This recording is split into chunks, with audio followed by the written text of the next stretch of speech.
Hello दोस्तों, welcome to my YouTube channel focus study. Previous class में हमने ये डिस्कस किया था 1857 का रिवॉल्ट क्यों हुआ था, उसके कारण क्या थे, इसके इम्पोर्टेंट लीडर्स एंड सेंटर्स को डिस्कस किया था। इस क्लास में हम डिस्कस करेंगे 1857 का क्रांति फेल क्यों हुआ था, इस क्रांति का महत्व क्या रहा और इसके परिणाम क्या हुए और इसमें कौन कौन से लीडर थे जिन्होंने अंग्रेजों का साथ दिया था। इन सारे टॉपिक को हम इस क्लास में कवर करेंगे।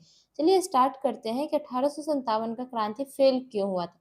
तो सबसे पहली बात तो आती है कि जो साहूकार थे, जमींदार थे और कुछ शिक्षित वर्ग के लोग थे जिसने ब्रिटिशर्स का साथ दिया था बजाय सिपाही एंड अपने देश का साथ देने के, वो उन्हें ब्रिटिशर्स का साथ दिया था क्योंकि जमींदारों को फायदा होता था टैक्स लेने में किसानों से। अब इसका सेकेंड कारण था सीमित प्रसार, मतलब कि ये जो रिवॉल्ट हुआ था वो पूरे भारत में नहीं हुआ था, वो मोस्टली जो मिडिल नॉर्थ मिडिल वाला जो पार्ट है वहां पे हुआ था। जैसे झांसी में हुआ था, अवध में हुआ था और उसके बाद बरेली में या फिर बिहार साइड जो एरिया है उन सब सेंटर पार्ट में ज्यादा हुआ था। साउथ इंडिया में नहीं हुआ था, हैदराबाद मद्रास इन सब जगहों पे ये रिवोल्ट नहीं हुआ था। तो मतलब इसका प्रसार पूरे भारत में नहीं था, बस कुछ कुछ पार्ट्स में ही था। केंद्रीय योजना का अभाव था क्योंकि कोई भी इम्पोर्टेंट केंद्रीय लीडर्स नहीं था जो को लीड कर सके। हर एक स्टेट अलग अलग लड़ रहा था, जैसे नाना साहब अलग लड़ रहे थे, झांसी की रानी अलग लड़ रही थी, बेगम हजरत महल अलग से अलग लड़ रहे थे, मेरठ से लोग अलग लड़ रहा था। मतलब इसका कोई एक सेंटर योजना नहीं था, कोई सेंटर लीडर नहीं था जो इसको इसकी कमान संभाले। अब एक कारण आता है संसाधन की कमी। अब ब्रिटिशर्स के पास तो न्यू टेक्नोलॉजी के राइफल्स थे, संसाधन था, बट हमारे यहाँ जो भारत में सिपाही थे उनके पास बहुत ज्यादा कम सीमित में उनके पास संसाधन था। इसी वजह से ये जो क्रांति है ये असफल रहा। लेकिन कुछ इसके महत्व भी है, पूरी तरीके से तो असफल नहीं कह सकते हैं। ये जो है ये भारतीयों में पहले तो एकता और राष्ट्रवाद की भावना के बीज बोली, क्योंकि इससे पहले अलग अलग राष्ट्र के लोग अलग अलग अपना रहते थे, किसी में एकता नहीं था, उनके अंदर एक राष्ट्रीय भावना नहीं थी क्योंकि सबका अलग अलग प्रोविंस था। भारतीयों को आभास हुआ सिर्फ बल से सफलता नहीं मिलेगी बल्कि सभी वर्गों को सहयोग, समर्थन और राष्ट्रीय भावना भी चाहिए, क्योंकि सभी वर्गों का सहयोग चाहिए।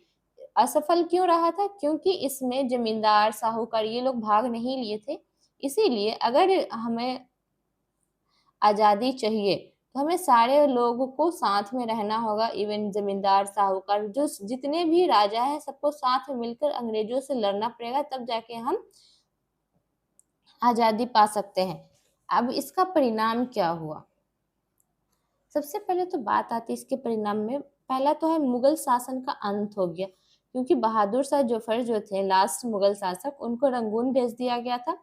ब्रिटिश ईस्ट इंडिया कंपनी जो है उसका जो शासन अधिकार था वो खत्म कर दिया गया था। अब भारत में डायरेक्ट जो कंट्रोल है ब्रिटिश क्राउन रानी विक्टोरिया का हो गया था। किसका हुआ था? रानी विक्टोरिया का।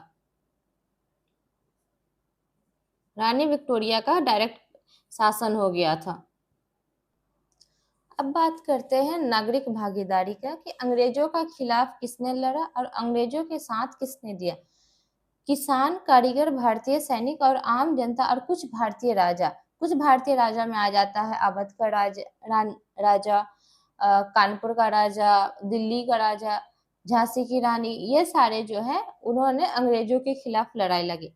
लेकिन अंग्रेजों का साथ देने वाले भी कई सारे प्रोविंस थे, जैसे सिंधिया। ग्वालियर का शासक जो मान सिंह, जिन्होंने तात्या टोपे को धोखा दिया था, उन्होंने अंग्रेजों का साथ दिया। होलकर जो इंदौर का शासक था, इन्होंने भी अंग्रेजों का साथ दिया। पटियाला, पंजाब, बंगाल, राजपूताना और जींद, हैदराबाद, मद्रास, इन सब ने अंग्रेजों का साथ दिया था। अब आता है जमींदार भी था, साहूकार और शिक्षित वर्ग, इन लोगों ने इस रिवॉल्ट में हिस्सा नहीं लिया था। इन लोग मोस्टली तो जो जमींदार थे वो तो और भी नहीं ले सकते थे, क्योंकि उन्हें तो टैक्स के अंग्रेज जो है उनको जमींदारी प्रथा भी दे दिया था। इन सब कारणों की वजह से ये रिवोल्ट सबसे ज्यादा फेल होने में इसका कारण है।